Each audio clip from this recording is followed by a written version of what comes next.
పేరు కుమారి.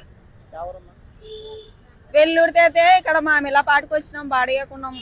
5,000 బాడిగ, 5,000 బాడిగ, కరెంటు బిల్లు, డిసి బిల్లు.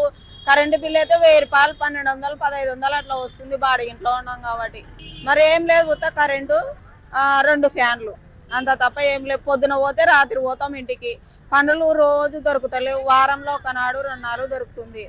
ఏం పనులు లేవు, చాలా కష్టాల్లో ఉన్నాం. పిల్లల్ని ఫీజులు ఎట్లా కట్టుకోవాలా, పిల్లలకి ఎట్లా చదివించుకోవాలా, బాడిగలు ఎట్లా కట్టాలా, ఇంట్లో జరగదు. అసలుకి ఎట్లా ఏళ్ళు అర్థమైతలేదు. ఇక్కడ చూసే ఉసుకలు వస్తలేవు, పనులు లేవు అని చెప్తున్నారు. రోజు రావాలా, ఇంటికి పోవాలా, వారంలో 1 రోజు 2 రోజులు ఇంటికి పోవాలా.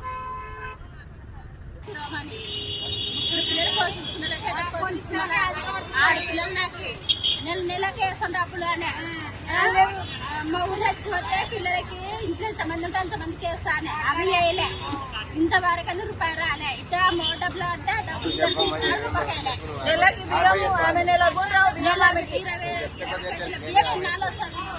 పిల్లలు ఎట్లా పోషించుకున్నా ఎట్లా బతకాలి కట్ట కింద రోజు కోసమే పిల్లలు కింద పని రోజు ఎనికిపోతుంది. రోజు మొగుడు లేడు, పిల్లల్ని ఎట్లా పోషించుకుంటారు? 3 పిల్లల్ని అప్పుడు డబ్బులు అవి మస్తగారకి వేసిండు కదా, కోడళ్ళకి వేస్తాను. అవి కూడా వేయలే. 1,500 వేస్తాను, అవి వేయలే. నాకు